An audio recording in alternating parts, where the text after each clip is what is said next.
So welcome back to DecoyNoise and another episode of Am I the Antagonist? And am I the antagonist for walking out of a gender reveal party?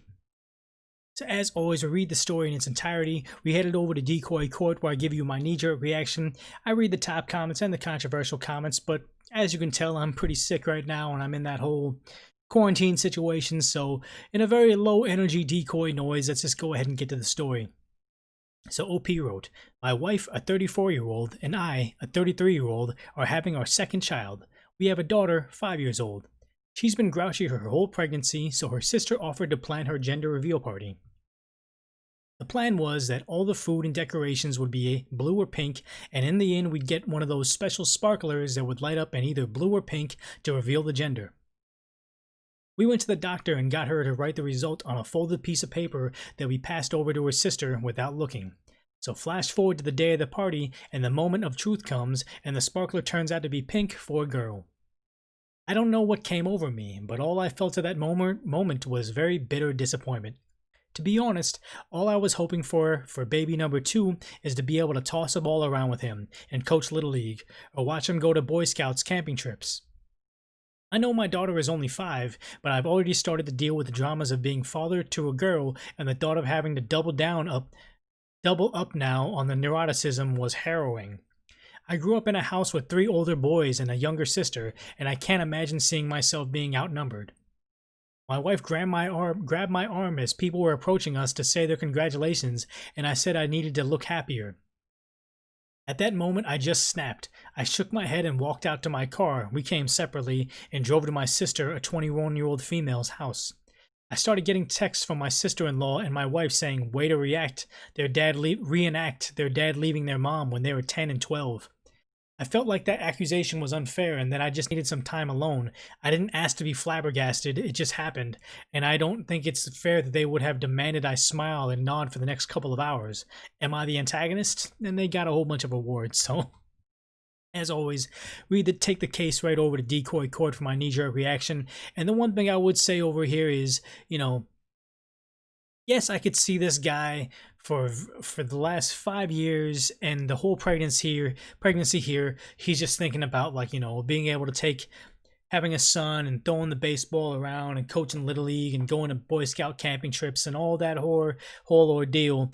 And I mean, maybe they just didn't really think that possibly they get a second daughter and they're tomboy. Their first daughter is a tomboy, and they really want to play Pop Warner football and Little League, because girls do Little League too. And Girl Scout camping trips, maybe can't be involved in that, but just even just doing regular camping trips and the idea. So I could kind of see that maybe he's just a little bit let down and just in the moment. He's not really a bad guy. He just had to get away from it because he had just been hoping like a little boy on Christmas Day that he was going to get a PS4. And when he opened it up and saw Microsoft Xbox coming out, he was just like trying to keep it together.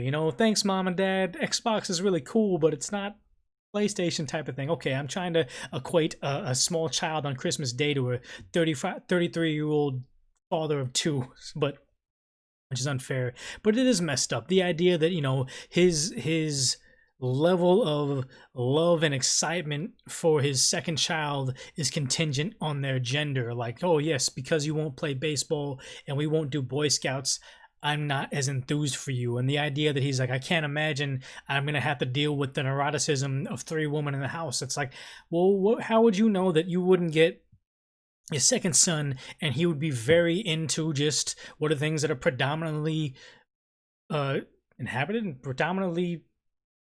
I don't know, whatever. So what if the second son was really into ballet or cheerleading and stuff, and not because he was effeminate, but just because he loves the idea of being surrounded in areas where he just has low competition for very fit women all around him, from middle school till he's all through college, or he's just like a male cheerleader or a male ballerina or something. Are they males ballerinas? I don't know, but some guys like that type of stuff where it's like, yes, they have access and interaction with just beautiful women all the time, and they're the only masculine guy. Would that mean that OP over here would be less enthused to hang out with them, be less enthused because he doesn't like baseball and throwing back beers? He's into, I don't know, ballet recitals and kale smoothies and stuff. Like, this is, the idea is, OP said, I felt in that moment a very bitter disappointment. I'm sure everyone in that family, everyone at that party had a very disappointment in OP saying like, oh yes,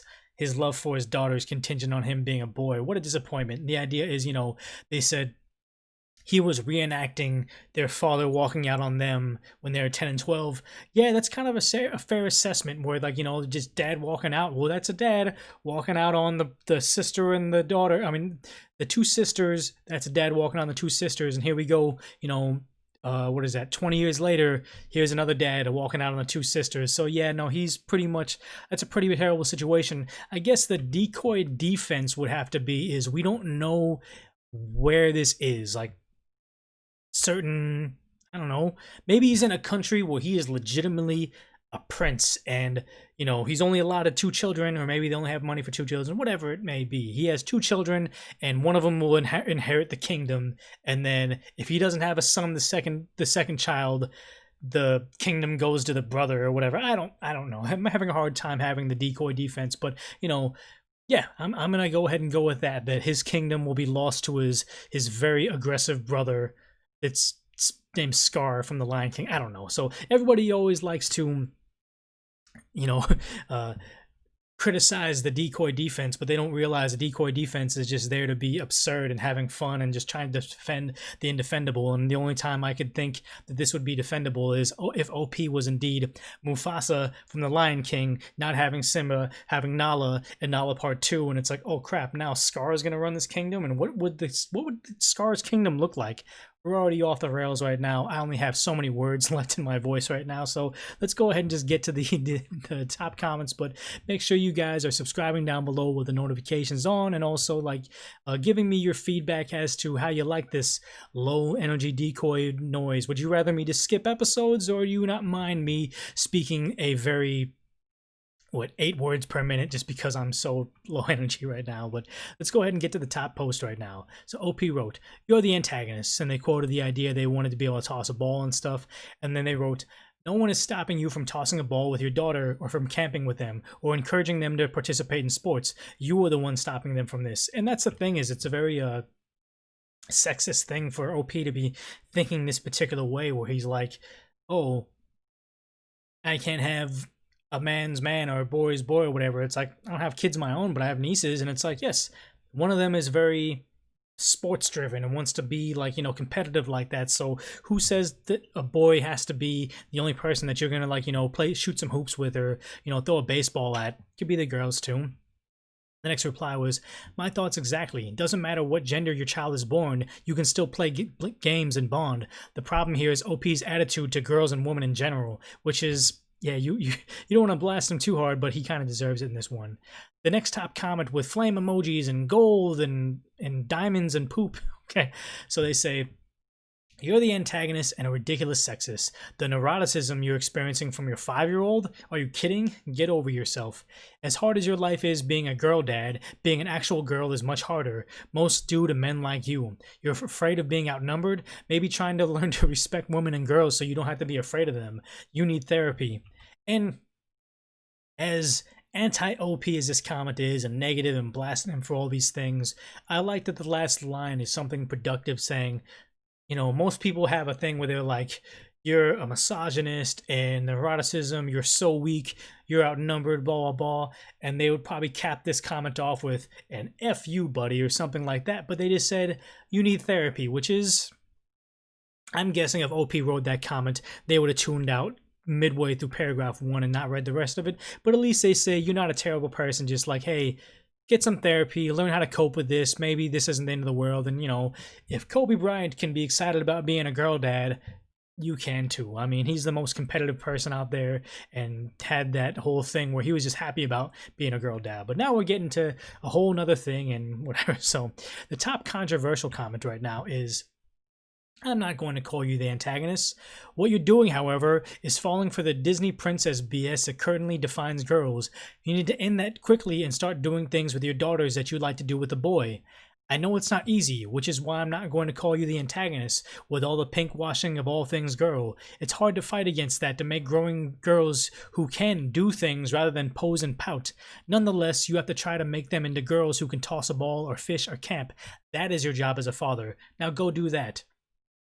And then, so okay, we have this reply right here, which is a controversial post, but getting more upvotes and downvotes. But I do appreciate the idea of this post right here is the minute you get like negative comments, especially like when I would post fake stories, once you see the negative comments, you're like kind of eye-rolly, like, okay, this guy's just here to hate on me, even though I don't identify with the character that I've created. This person doesn't have anything productive to say. They're angry at me, so they're trying to get that rage out and just, you know, throw as much as they can at this internet person that they don't see face to face, because they can or won't do it to someone like that in real life. So when you have someone like this that doesn't agree with OP, they say, look, I want to call you this word, but I'm not going to.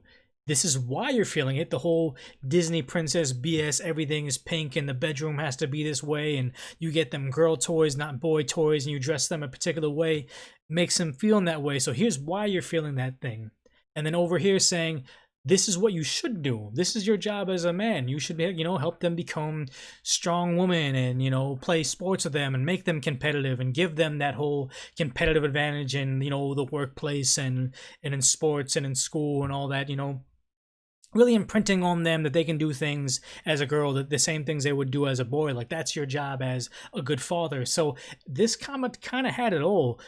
Not really ganging up on OP and, you know, riding that wave of, hey, free karma because internet has decided OP is a bad guy, but saying why do you feel that way and how to counteract that. That's probably the best comment I've seen on here in a very, very long time. So as always, if you like me covering this stuff, make sure you subscribe down below, notifications on. If you like the whole idea that, needless to say, I'm very sick right now. My energy is low, but would you like to see more content like this, or should I just take a short break and just not release anything because these videos are kind of unbearable to watch? Go ahead and let me know. I'm never going to be offended by these comments that you guys are giving me, because it all comes from a place of love, the Decoy Court. You guys have all been nice, like the best supportive fans, so I appreciate that. And I appreciate you guys watching all the videos to the very end. If you want to support me, DecoyNoise.com/donate for links to the Ko-Fi and the Patreon, but you don't got to do all that. You can just share this with someone that you think might like my content for what it is, or just put this on autoplay and watch the next episode of DecoyNoise